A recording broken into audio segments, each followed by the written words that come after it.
I never let myself unbox before doing this first.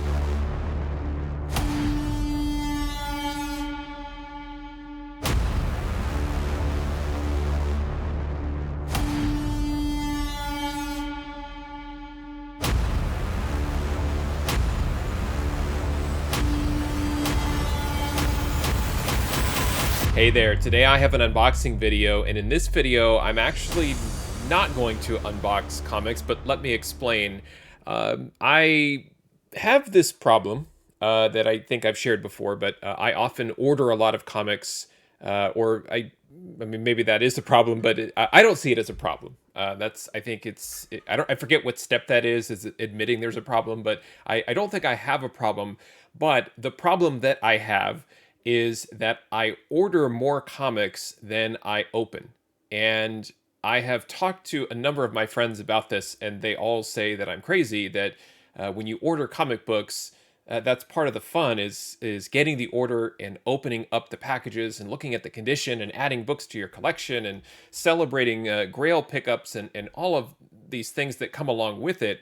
And while I wholeheartedly agree with them, I still find it difficult. And I want to explain why I find it difficult, but also walk you through what I do to prep.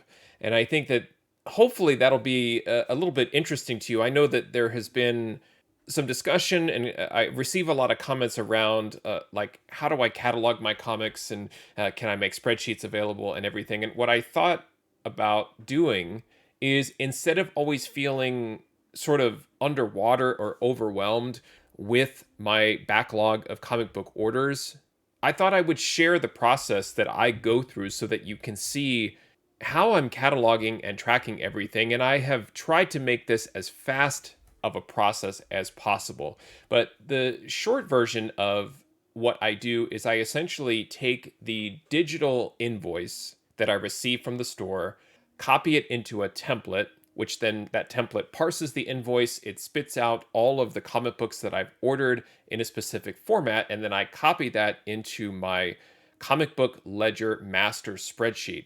And then what that allows me to do is match the comic books that I've ordered with other secondary spreadsheets that hold all of the values. And then by sort of marrying the two, or having one look up values in the other, I can then have this master list of all of the comic books that I own, along with the actual fair market values of the books raw and of the books graded. So I wanted to kind of go over that. So this will be an unboxing of sorts, but I am honestly just going to tear open the box, get the comics out, so you can kind of see the gist of the order, kind of what comic books we're working with here, but then actually walk you through the process of what I would have done before I opened the books. And then you can kind of see the effort involved to track books in this way, and also see why maybe I hesitate to open every comic book order, because I try to space it out so that I have orders to open and catalog, and then try not to order so much that it just becomes overwhelming. And this has kind of gone up and down for me over the last few years, where I get on kind of an ordering spree, or then I get on an unboxing spree, and it's really just about balance in terms of finances, but also how you curate your collection and how you track things. And I do believe that if you are a serious collector, you have to have a process. You don't have to model what you do after me, but you absolutely have to have something. That use the CLZ app, use Cover Price, Go Collect, anything. And the one thing I will ask is just please make it digital, but really you can use any system as long as you're able to find the books that you have, check the grades, check the values, and that helps you do a number of things. Hopefully they're obvious, but you can certainly obviously track your comic books, but you can also do other things that I maybe didn't realize until I tracked my catalog digitally, but forecasting future orders, setting budgets, seeing things like how much do you spend on average per book, what sources are the best to get comics from, what sources have you ordered from in the past where you haven't received quality books, which books do you want to send for grading, which books do you want to clean and press, which books are worth cleaning and pressing, and so forth. The The possibilities really kind of are endless once you've digitized your collections. So let me very quickly find the order and unpack it. And we'll just kind of look at the comics so you can kind of see these are the physical comics I ordered. And then this is the digital invoiced version. And how do I go from the invoiced version to digitizing this? Just so you can see an example of how you can organize your comic book collection digitally. All right, so here is the order, and if it looks like it's too close to the camera and you can't see it or it's too big of a box, then you would be correct. This is a massive order, and I will go ahead and admit it is from April 2022. I received this in early April a year ago, and it has sat in my office, and I have been just basically putting off opening this, but I recently watched the latest episode of The Mandalorian, and I am really getting into the storyline with Bo-Katan, and no spoilers here, but I'm really enjoying the character, her character arc, and it continues to be a major thread in this season. And I was thinking, why not try and get some additional copies of her first comic book cover appearance, her first comic book appearance. It almost is, it's like a little pamphlet, or not a children's book, but it's like a mini. I don't consider that to be a comic book. So I think what's going to happen is we're going to look at her first cover in a Dr. Aphra book, and it was an anniversary comic by Sprouse. And so that is her first cover, I guess, technically.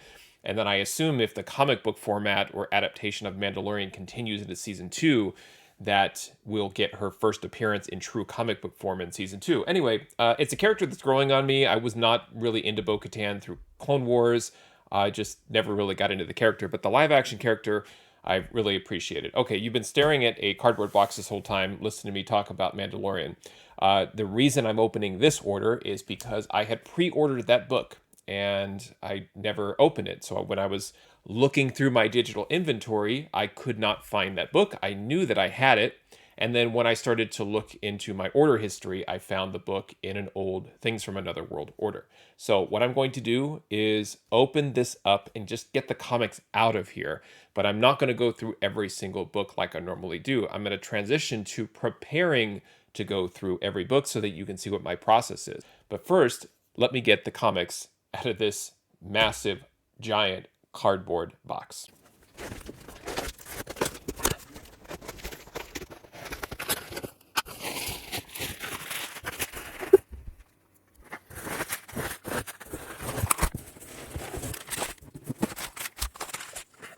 All right, so Tfaw typically ships these big orders with a lot of packing peanuts, and then I have packing peanuts all over the place. In this case, I know it went fast, but if you saw, they had bubble wrap essentially around the books, which is great. They always wrapped their books in these paper bags, and Midtown also did this, and I don't order from either place anymore, but you could see the weight of the books just ripped through here. So it's a way to kind of bundle and keep the comics sort of together in a way, but it doesn't really hold them together. They just slide around. So I am always worried about damage in transit, but I think for the most part, the books look to have arrived safely. There's only one way to find out, is to examine every book, but I did promise you I'm going to skip that.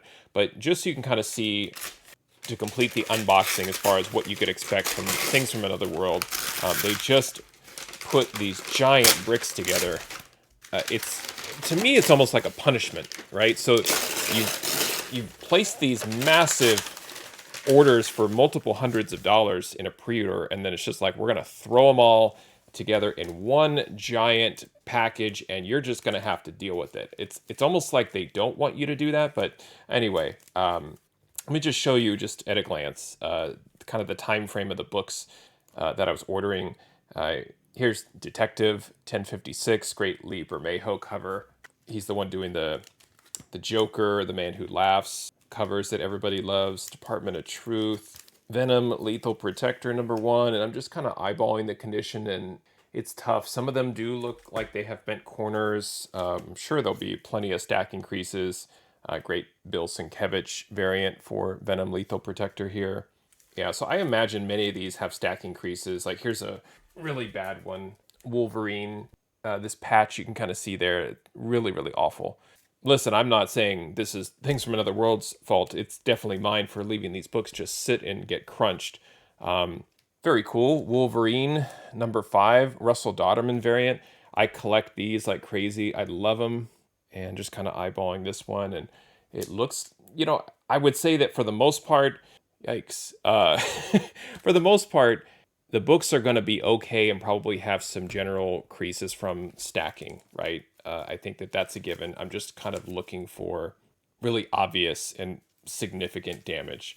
And I'm just going to have to live with the stacking crease and realize that I'll probably have to give any books that I would consider grading a quick press just to smooth them out.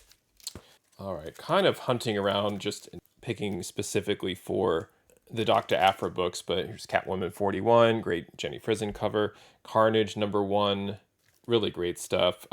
World's Finest #1. This is the Art Germ cover. Just lots of great books.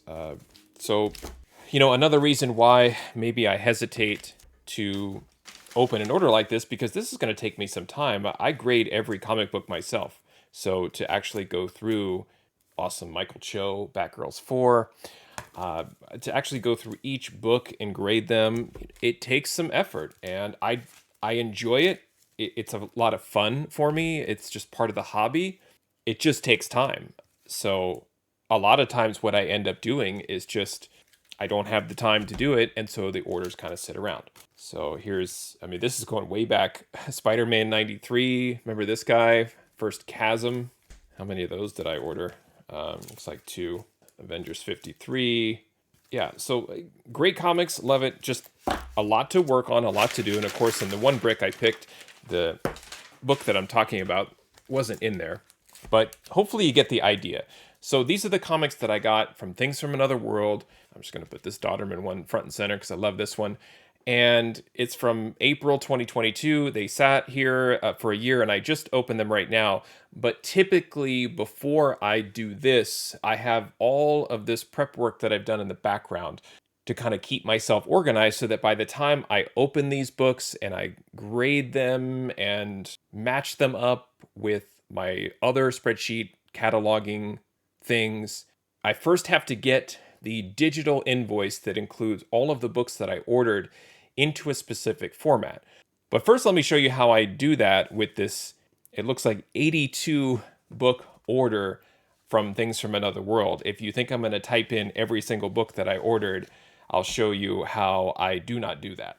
Okay, so the first thing that I have to do is I have to go into my TFAW account, go into my order history, and find the order details for this specific order, which I've already done. This is my order on the TFAW website itself, and it's got all of the books that I ordered. I like to go through and just see if any of the prices stand out. It looks like I ordered Slumber #1, the TFAW exclusive, Demon Days Blood Feud, the Del Mundo variant, and so forth. Did order multiple copies of some of these, and it was a $393.05 pre-ordered. Don't look at that. So the site is also not perfect. I love the fact that you can pre-order ahead of time and you're not charged, so you can kind of massage your order before FOC in terms of what you want to buy and what you don't. And then once FOC hits, you're kind of locked in. And then when the books arrive, you're charged. Of all the places, I think TFAW has the best system, but they're also the most expensive. The site is not the easiest to navigate, but fairly straightforward when it's like I want to find a book and I want to add it to my pre-order. And one of the bugs is it shows like 8 pages worth of order details, and it's not. It says items 1 to 10 of 74. This is actually all 74 SKUs that I ordered. Some of them I did order multiple copies. So all I need to do here is essentially grab from product name all the way down to the final item, and I just Control-C copy. And then I go to the order details worksheet that I have for various sources that I order from that have a particular format for their order details. And I will just come in here and Control-V paste. And then on the right side, I have formulas that essentially take the digital order details and it massages those details into the format that my comic book ledger spreadsheet needs them to be in. So I'm not sitting there typing every single book in. And on the right side, it will automatically put this vendor, things from another world. It'll parse out the specific item and then the amount I paid. And then I just plug in the date of the order. So this order was generated by things from another world at the end of March in 2022. And then all I have to do here is highlight these rows and then scroll to the bottom. So row 75 was my last row for this order.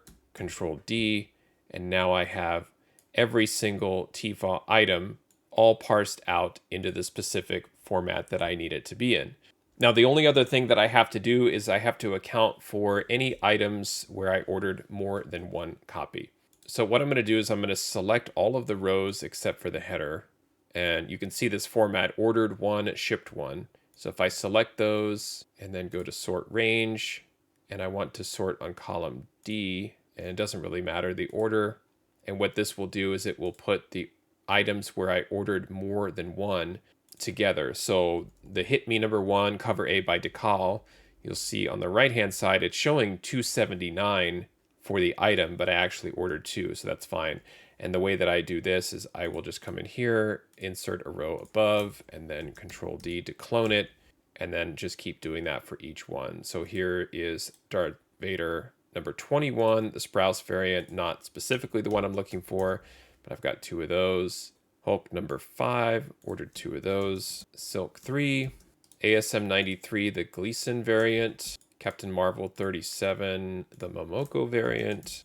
Avengers 53, the second print. They're not all winners, but and then finally we've got Star Wars Dr. Aphra number 19, 3 of those. And lastly, We Have Demons, the Jock variant cover. I must have really loved that cover. I got 3 of those as well. So now finally I have every book, and you can see the column E is the total of the 3 books for that line item. So I just ignore it. I go with the actual individual purchase price. So now that I have every book in this order digitized, it's time to move the order details into my comic book ledger. All right, let me show you what the ledger looks like. And I've been doing some adjustments. Normally, I just changed the color of the sort of footer of the order.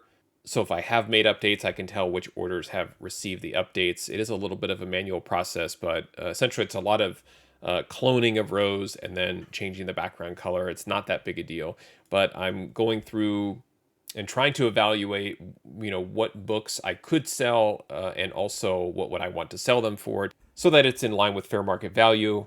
But I do this for every book that I buy. I put every book in here, catalog it, and then once I assess the book and put the grade, I log it here. So I need to get all of these rows, and I am confused. I thought I said there were 82 books. This is telling me I had 85. In any case, it's a lot. So I need to add enough rows to the bottom. In this case, I've got 8 rows already. So I need to add 77 more plus 4, so 81, and the 4 would be for the actual footer for the TFA order. So now I have enough space at the bottom of the ledger. And my rule about the ledger is that when a comic book gets entered into a row and I start to add the grades and other values in that row, then that comic in that row never moves. So I actually assign a skew, if you will, where the row that represents the comic begins with a skew number that matches the row number. For me, when I create that row in the spreadsheet, it's a permanent ID that represents that specific comic book. And the comic book sort of becomes unique because it is a combination of the title, the issue number, yes, if it's a variant, of course, but the date I ordered the book, where I ordered it from, and the grade it received. So if I got Dr. Aphra 19, the Sprouse variant, and they're all 9.8s, they all have a unique ID within this system. So let's move this information. Just going to take the first row in column I all the way through the same row in column S, select everything, copy, and then find the first available row and then paste as plain text. And just like that, all of these books got entered into my ledger in exactly the format that I need them to be in. Now, with these 4 empty rows here, I need to put in sort of my standard order footer. And Things from Another World is the only one that has 4 lines because it's shipping and handling, it's tax, and then it's the actual final summary that should match the invoice. But also, they have a bag and board service. It really adds a lot to the final bottom line, and it's another reason why I got out of ordering from TFA altogether, was just because all of those, the taxes, the shipping, and the bag and board service, I was paying around cover price, if not just about cover price for these books. So I have to just find my last Things from Another World order and then put in the standard footer here. All right, so I've copied it, and then I actually do paste everything, including the formulas. So the last order that I went through from TFA was May 25th, and I will just very quickly update the dates. And then if I go back to my order details that I don't want to look at, I've got bag and board service, 82 pieces. So I think it's 82 comics, and then there's 3 probably that are incentives, and the bag and board comes free with those. So for 82 pieces, it's $20.50. So I'll just copy this, and it's confusing me. I'll close that. So for $20.50, we've got the bag and board service. Shipping and handling was $22.66, and I've noticed that this actually is not the final amount. I think they end up putting the actual shipping cost on your invoice, which I see here is actually $20.69. Tax, $32.31. Okay, and then if you're wondering, like, what the heck is this summary happening, I'll get to that in just a moment. The other thing that I need to do is move in sort of the last good row that has all of my formulas and lookups. So let me go ahead and highlight this, pull this down, and also Control D all the way down on these guys. So now I have all of the sort of value lookup formulas happening all nice and neat here with this order. This is also another formula I have to grab. So there's some tediousness here with sort of copying and pasting, but I kind of have this memorized now. It's just like sort of muscle memory. So what I've got is the amount here in column I, and then the actual is essentially what I paid. And if there was some sort of discount I indicated here, like let's say I got a 10% discount, then you'll see the actual move to 1051, but I did not get a discount here, so I just leave it. So that's where I like to see the actual listed price for the comic and then what I actually paid. For the most part, it's the same, but for Mile High Comics, for example, I like to look at the list price, and then when I apply the coupon, I get that 60% discount so I can see the difference. Just my process, again, just giving you ideas. You don't have to follow all of these methods to my madness. Down here in the summary, this is what I talk about where I say, I was invoiced for this amount. There's something wrong here because it says I was invoiced $3,100, and I know what's wrong. It's essentially that we're looking at the wrong order. I have a master starting row and a master end row where my final summary row uses these 2 values to perform other calculations. So it's a spreadsheet trick where you can say, I think it's called like an indirect formula, where you can indirectly look across the rows based on these. Before I do that, though, like I said, once I start actually locking in rows and working on data, I don't want the rows to move. What I find to be helpful is to make sure that the comics are listed here alphabetically, so that when I'm going through the books, I can find them more easily. So same thing, I'll just go here, highlight the rows, go to sort range, and choose column C and sort. Now I've got everything sorted. Now I'm ready to finalize the rows and give them that skew and so on, like I mentioned. Now we're working in rows 9386 to 9470, 9386, 9470. And now when we wait to see it update, you'll see, and there it is, 393.05. So there is a bit of magic happening. A lot of these are kind of baked in formulas. Like I said, it's kind of muscle memory at this point where I know which rows to grab, what data to copy and paste, and then it works out to the penny exactly so that it matches the order. And there were 85 books in here, not 82. The 82, actually, as I'm looking at the invoice, that was for the bag and board. So it was 85 total comics. 82 got the bag and board which I hate to be wasteful, but I end up replacing all of them. So I have to make sure I've got essentially like 100 bags and 100 boards sitting with me because I can't stand the TFA sticker on the back. It adds a little indentation to the comic that's right behind it. And they're just cheap. It slides around. I really prefer the BCW Silver Age bags and boards. A couple of last tweaks here, and then I'm done prepping this order. I talk about this too, where I say I distribute the additional fees or taxes or whatever across each book to keep me kind of informed in terms of what did I actually pay to acquire a book. So when I go over to the right and I see my total cost, I need to make a little bit of an adjustment here for these. So I'll say for 93.86, I actually have to plug in the sum of the footer rows, which is 94.71 to 94.74, because I need to know what the bag and board service cost, what was taxes, what was shipping. So I'll do that for the first book, and then I can just highlight all of them, Control D, so I don't have to type it in more than once.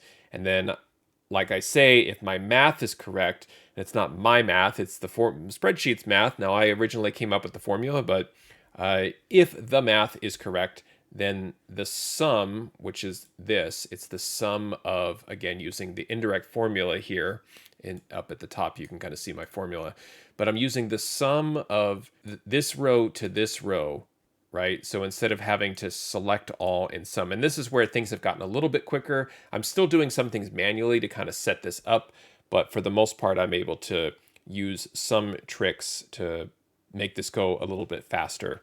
So there it is, the 393.05. So then I can tell, okay, this is specifically what it cost me to have this book.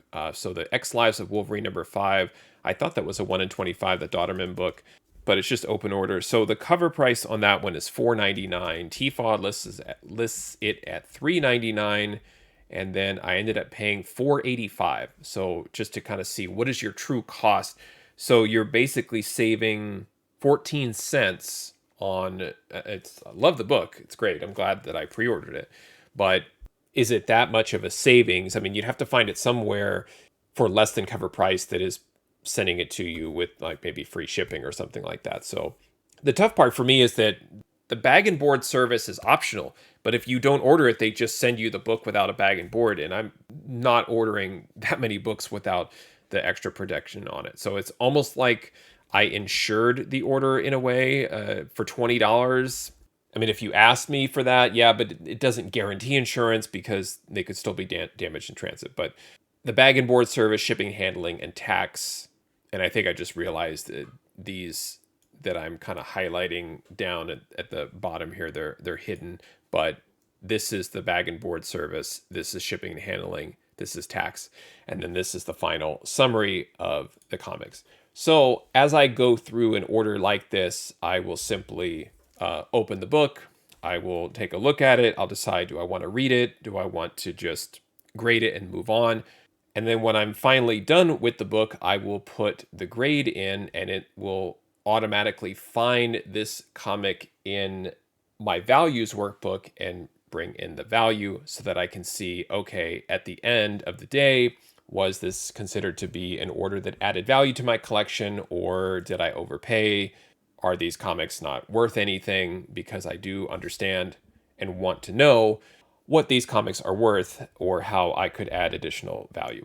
So now with this entire order all in here, data entered, sorted, everything's ready to go. All I have to do now is simply go through the comics, grade them, sort them, read them, enjoy them, appreciate the great covers, appreciate hopefully maybe they've gone up in value since I ordered them a year ago. But that's it. That's the process. This was probably one of the biggest orders that I've ever ordered from anywhere. And while there was a lot of the process that was tedious, there is a lot that is either automated or at least reusable, where I can grab other rows and other formulas and inject them into this specific order and have everything just kind of roll up and sum up accurately. But if you're thinking of like what would you do in this case if you had 85 items? Are you scanning barcodes to get them in, but then what about the price that you paid? Do you want to make an adjustment? Do you want to go with the cover price? This to me is the most accurate representation of what I paid for a book, and then comparing what I paid to values, to fair market values. And I didn't get into that process yet. Maybe for a future video, I'll kind of show how that works. But from a true, honest cataloging of these books, they're right now sitting on my desk, and I won't put any of these books into these bins until I've completed the spreadsheet row with the grade and any other values that relate to the grade, so that I can truly see, okay, this is an end to end of where I purchased it from, when I purchased it, how much did it cost me, and what is the true fair market value, and then what is the potential if I were to get that book graded. I have it all laid out here nicely in this spreadsheet. If you're going to use an online resource, some of them have pricing information. Some of them are like the prices that they have kind of a relationship with the pricing sources. So it's kind of an exclusive. I don't like that. I like to use multiple sources and take an average. There's really just no other process that meets my requirements other than my own. And I'm able to really create this master ledger of my entire collection through this spreadsheet process. And it's really worked for me over the last 3 to 4 years, and I'm going to continue to use it. It's a great way to, like, you can control F and find a book quickly, and then you can export and create reports in the format that you want, again, because a lot of the sites, like Go Collect is a good one. Their reports are awful. You really can't figure out exactly which books should get graded, which books should get pressed. There's just that the level of details and information that you want to know about your collection, it's not really there in total. It's like every source has like maybe 30% of what you're looking for or 80% of what you're looking for, but not 100%. And this process meets 100% of my requirements once you've established all of those formulas that meet your algorithms to help you keep your comic book collection healthy and digital. Thanks for watching. Happy collecting, and see you next time.